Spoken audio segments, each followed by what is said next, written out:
தமிழர் வீரம், தமிழர் கலாச்சாரம், தமிழர் பண்பாடு, தமிழர் வணிகம் போற்றும் உலகத் தமிழர்களின் செய்திகளை உடனுக்குடன் வழங்கும் சுதேசி இணையதள தொலைக்காட்சி. எல்லா நிகழ்ச்சிகளுக்கும், எல்லோர் நிகழ்வுகளுக்கும், எல்லா இல்லங்களிலும் வேலாயுத நடார் அண்ட் சன்ஸ். சிறப்பாக வாழ வேலாயுத நடார் அண்ட் சன்ஸின் சீரோட போறோம்.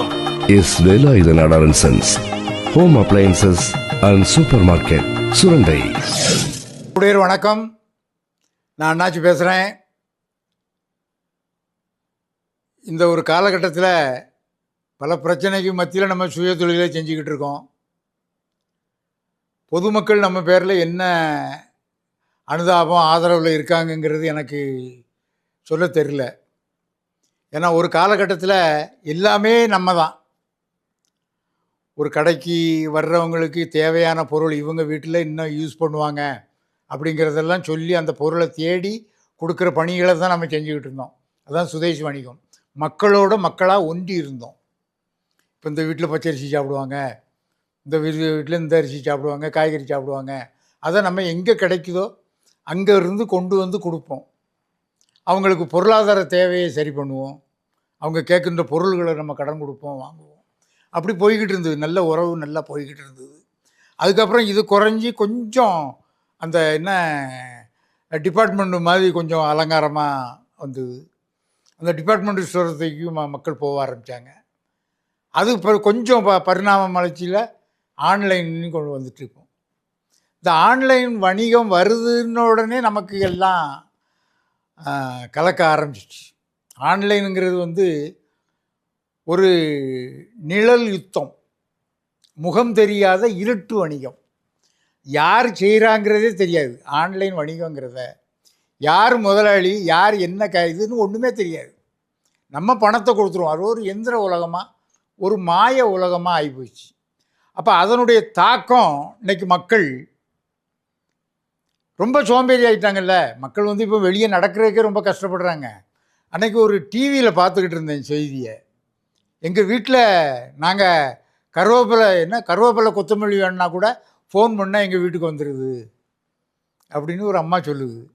அப்போ அதுக்கு அந்த வீட்டுக்காரர் சொல்கிறாரு, 10 ரூபா கொத்தமல்லி வாங்குறதுக்கு 60 ரூபா அது என்ன சர்வீஸ் சார்ஜ் போடுறாங்க அப்படின்னு அவர் மறுக்கிறார். யார்? கணவர் மறுக்கிறாரு. உடனே அந்த அம்மா சொல்லுது, நம்ம வீடு தேடி வருது இல்லைங்க. கொஞ்சம் சிந்திச்சு பாருங்கள், எந்த மனநிலைக்கு போயிட்டோம். நம்மளுக்கு தேவையானதை கடத்தெருவில் போய் கடைகளில் வாங்கினதை மறந்து முகந்தெரியாதவங்கள்ட்ட பொருள் வாங்க ஆரம்பிச்சிட்டோம். அவன் என்ன தாரான், என்ன இது ஒன்றுமே கிடையாது. அப்போ இங்கே தொழில் செய்கிறவன், உங்களை நம்பி நான் தொழில் செய்கிறேனே, நான் என்ன எங்கே போவேன் சொல்லுங்கள்? ஊரில் இருக்கிற நிலப்புலங்கள்லாம் விற்று தான் தொழில் செய்ய வந்தோம். இப்போ நீங்களும் எங்களை புறக்கணிச்சிட்டா இந்த இனம் எங்கே போவோம்? அப்போ அந்த ஆன்லைனில் வணிகம் செய்யக்கூடியவனுக்கு மூட தூக்குற கூலி வேலைக்கு தான் நாம் போகணும். அப்படித்தானே? இப்போ நான் ஒரு சின்ன கடையை வச்சு ஒரு முதலாளியாக இருந்து என் பொண்டாட்டி எனக்கு துணை, என் பிள்ளை எனக்கு துணையாக வச்சு நான் ஒரு தொழில் பண்ணவேன். என் தொழிலை அழிஞ்சிட்டா நாங்கள் எங்கே போவோம்? நான் கூலி வேலைக்கு தானே போனோம். அப்போ ஒரு அடிமை சமுதாயத்தை உருவாக்குவது தான் இந்த ஆன்லைன். அது நம்ம ஆதரவு கொடுக்கவே கூடாது. மக்கள் ஆதரவு கொடுக்கவே கூடாதுங்க. ஆமாம், அதை புறக்கணிச்சிடணும். இப்போ கொரோனா வந்தது. நீங்கள் நல்ல சிந்தனை பண்ணி பாருங்கள். எந்த ஆன்லைன்காரன் உங்களுக்கு சோறு போட்டான்? எந்த அந்நிய பொருளாதாரம்? அவ்வளவு கடை மூடிட்டு ஓடிட்டான்ல. நம்ம கடைக்காரன் தானே அங்கே ஒழிச்சு கிழிச்சு கொண்டு போய் எங்கேயோ தேடி கீடி வீட்டில் கொண்டு வந்து பொருளை கொடுத்தது. தக்காளி எங்கே கிடைக்கும், அரிசி எங்கே கிடைக்கும்னு மக்கள் அல்லாடும் போது கிடைக்கிற இடத்துலேருந்து கொண்டு வந்து கொடுத்தவன் உங்கள் பக்கத்து வீட்டில் இருக்க மளிகை கடை வச்சுருந்தான் அவன் தானே. அன்றைக்கி பணத்தை சாப்பிட முடிஞ்சுதா? அலங்கார கடைகளை திறக்க விட்டாங்களா? இவன் தானே செஞ்சான். இவன் தானே ஆபத்துக்கு உதவுவான். ஆகவே இந்த இனத்தை அழிக்கின்ற போர், இது ஒரு போர். ஒரு 2 முதலாளி தானங்க உலகத்தை ஆள்றான். இப்போ ஆன்லைன் வர்த்தகம் தான். அவன் சுமிக்கி அது டொமோட்டா கிமோட்டான்னு பேர் வச்சுட்டு மூடையில் சுமக்கானுல அதுக்கு முதலாளி யாரு? அவன் தானே உலகத்தை அடிமைப்படுத்துகிறான். அந்த அடிமைப்படுத்துறதுனால தானே நம்ம ஒரு அந்த அடிமை சுகம் பார்த்த உடனே தானே சுய சிந்தனை மழுங்கிட்டு. அதை நீங்கள் புறக்கணிக்கணும். இன்றைக்கி தானே தேடுறோம். இப்போ நம்ம ஊரில் விவசாயம் நடந்தது, ஒரு கவர்ச்சியாக அன்னைக்கு விவசாயம் நடக்கும்போது மாட்டுச்சாணம் அது இதுன்னு கொண்டு வந்து போட்டு தான் நாங்கள் இள தலைகள் எல்லாத்தையும் முறித்து போட்டு கீழே வச்சு மிதித்து நஞ்சை நடுவோம். அன்னைக்கு விவசாயம் நடந்தது. அப்புறம் சீனி தூளுன்னு ஒரு உரத்தை போட்டாங்க. அப்புறம் என்னமோ டெஸ்ட் கோக்கோன்னாங்க போட்டு. எல்லாம் விஷம். எந்த காய்கறியை போய் சாப்பிட்டாலும் வயக்காட்டில் ஒரு வெண்டைக்காய் இருந்தால் பறித்து சாப்பிடுவோங்க. இன்றைக்கி ஒவ்வொரு வெண்டைக்காய்க்கும் மருந்து அடிக்க வேண்டிய நிலைமை. அப்படி விவசாயம் போயிடுச்சு. அதே மாதிரி தான் தொழிலும் போயிடுச்சு. அப்போ மீண்டும் மக்கள் மனசில் ஒரு புரட்சி வந்து தான் ஆர்கானிக்ஸ், இயற்கை விவசாயம், இயற்கை பொருள் கிடைக்கணும் அப்படின்னு இப்போ தெருவா கம்பங்கூழு குடிங்க, கேப்பை குடிங்க, அதெல்லாம் அந்த கொரோனா சொன்னது. இதெல்லாம் பண்ணுங்க.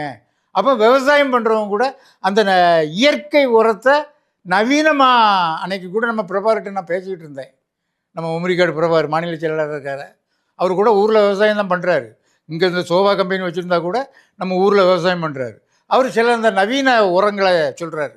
தென்னை மரத்தில் பூச்சி அடித்தா இந்த மரம் பண்ணணும், இந்த உரம் போட்டால் இப்படி இருக்கும் அப்படின்னு சொல்கிறாரு. அப்போ விவசாயங்கள் கூட, மானாவாரி விவசாயம் கூட இயற்கையை நோக்கி போகின்ற பொழுது மக்களுக்கு கிடைக்கக்கூடிய அந்த பொருளை விநியோகம் செய்கின்ற அந்த வியாபாரிக்கு அந்த இயற்கையை நோக்கி நீங்கள் வரணும்ல. அந்த வியாபாரத்தை செய்கிறவனை தேடி அவன் கடைக்கு வரணும்ல. ஆகவே மக்கள் நம்ம உணவுப் பொருளை படைக்கின்ற விவசாயியே இயற்கையை நாடி செல்லுகின்ற பொழுது, அதை உண்ணுகின்ற மக்கள் இயற்கையை நாடி செல்லும்போது, அது உங்களுக்கு விநியோகம் செய்யக்கூடிய வர்த்தகனை மட்டும் ஏன் அந்த முகமூடி வர்த்தகனை தேடுகிறீர்கள்? சுதேசி வணிகனை தேடுங்கள். உங்களுக்கு சேவை செய்வதற்கு நாங்கள் தயாராக இருக்கிறோம். நாங்கள் மனமாச்சரியமே படுறது இல்லையா? எப்போ கேட்டாலும் உங்களுக்கு கடையை திறந்து பொருள் கொடுப்போமே. அதை நீங்கள் இந்த உங்களையே தாயெழுதி வருவதை தொலைத்து விடாதீர்கள். ஆமாம், இப்போ இந்த நாட்டு மருந்துலாம் சொல்லுவாங்க, இந்த இயற்கை வைத்தியரெல்லாம் சொல்கிறாங்க, இது எங்கே கிடைக்கி, தும்ப செடி எங்கே கிடைக்கி, கொழிஞ்சி செடி எங்கே கிடைக்கின்ட்டு எல்லாம் இருக்குது.